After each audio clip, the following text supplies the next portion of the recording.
হিন্দুদের এইভাবে বাঁচানো যায় না দাদা ভাই, এইভাবে একদম টোটালি বাজে। শুভেন্দু অধিকারী মহাশয় ভুল করছেন। নির্দিষ্ট সালে যেমন কুরবানির প্রথা চলছিল সেই প্রথা চালু করে আমার ঋণ আছে 9 লাখ টাকা, ঋণের বোঝা শুভেন্দু অধিকারীকে নিতে হবে। কুরবানির নিয়ম বন্ধ করেছে, মানছি না, মানবো না। রাজ্য সরকার কুরবানির নিয়ম বন্ধ করেছে, মানছি না, মানবো না। নাহলে আমার স্বামী সুইসাইড করবে বলছে, সন্তান অনাথ হবে, কিভাবে চালাবো? আমি তো মেয়ে মানুষ, আমার কি বাইরে যাওয়ার ক্ষমতা আছে? আমি কি ইনকাম করবো? রেখা পাত্র দিদি ভাই যে কথা বলছে যে গরু যে 14 বছর বয়সীকে কুরবানি দিতে হবে, প্রথা তো এতদিন ছিল না। মাত্র 15 দিন ক্ষমতায় এসে আজকে নতুন নতুন নিয়ম, নতুন নতুন প্রথা চালু করছে। এই নিয়ম তো নেই, মানুষের জীবনের গ্যারান্টি নেই, তাহলে গরুর 14 বছর জীবনের গ্যারান্টি আমরা কিভাবে নেবো? কিভাবে নেবো? শুধু তো গরুকে খাওয়ালে আর গরুকে দুধ বিক্রি করলে তো আমাদের সংসার চলবে না। কুরবানির প্রথা ছিল বলে গরু তুলতাম, গরু পুষতাম।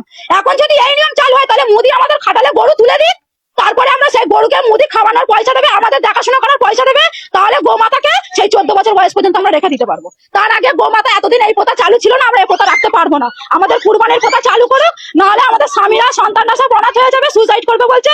এর দায় শুভেন্দু অধিকারী, রেখা পাত্র এদেরকে নিতে হবে, নিতে হবে। সরকার বলছে যে গোমাতাকে বাঁচাচ্ছে। গোমাতাকে কিভাবে বাঁচাচ্ছে? এতদিন বাঁচায়নি কেন? এতদিন তো এই প্রথা চালু ছিল। আমাদের লাইফে আমরা এখন এরকম দেখি না, আমাদের স্বামীদের লাইফে আসেনি, আমার শ্বশুরের লাইফে ছিল না।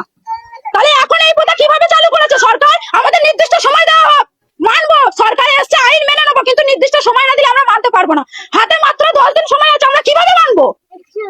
এই লোন নিয়ে এই গরু পুজো কত টাকা লোন নিয়েছেন? আমি প্রায়, আমার লোন আছে, বন্ধন থেকে নিয়েছি 2 লাখ টাকা, স্বর্ণ জয়ন্তী গ্রুপ থেকে নিয়েছি 3 লাখ টাকা। এছাড়া আদেশ আরো মারা নিয়ে রেখেছে আমার থেকে আরো বেশি। তাহলে আমি এই লোন গুলো কিভাবে চালাবো? আরো প্লাস পার্সোনাল পরের কাছ থেকে টাকা নেওয়া আছে সুদে। আমার খাটালে মাত্র 6টা গরু আছে, 6টা গরু আছে, সেই গরুর উপরে নির্ভর আমার 9 লাখ টাকা দেনা আছে। আমার স্বামী তো বলছে সুইসাইড করবে, আমার বাচ্চা তো অনাথ হয়ে যাবে। আমি বলছি যে আমি কি করতে পারি? আমার মায়েরা, আমার লোনের অফিসার ফোন করে বলছে যে টাকা আমাকে দিতেই হবে, লোনের ডেট চলে আসছে বলে। বলছে ডেট যদি পিছিয়ে যায় তাহলে কিন্তু তোমাদের সিভিল খারাপ হবে, লোন নিতে পারবে না কোথাও। এইসব যে আমাদের কাণ্ডগুলো ঘটছে, আমাদের তো জীবন ভবিষ্যৎ অন্ধকার হয়ে যাচ্ছে। আপনার কতটা গরু চাষ করেছেন? আমার 6টা গরু আছে, 2টো ছোট ছোট বাছুর আছে, 8টা গরু আছে। কি চাইছেন আপনারা? আমরা এই কুরবানির প্রথা চালু হোক, কেনা বেচা যেমন চলছিল সেইগুলো নিয়মগুলো বাদ দিয়ে কেনা বেচাটা চালু করে দিক। আমাদের গরুগুলো বেচাকেনা না হলে আমরা সুইসাইড করা ছাড়া আমাদের বাধ্যতা।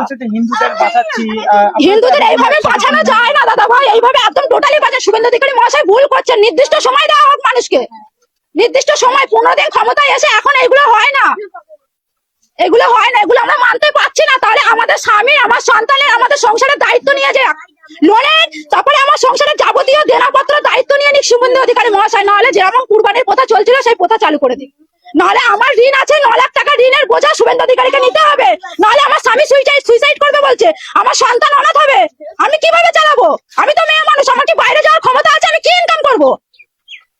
দিদি আপনার নাম এবং মৌসুমী ঘোষ, আমার বাড়ি বামুনিয়া।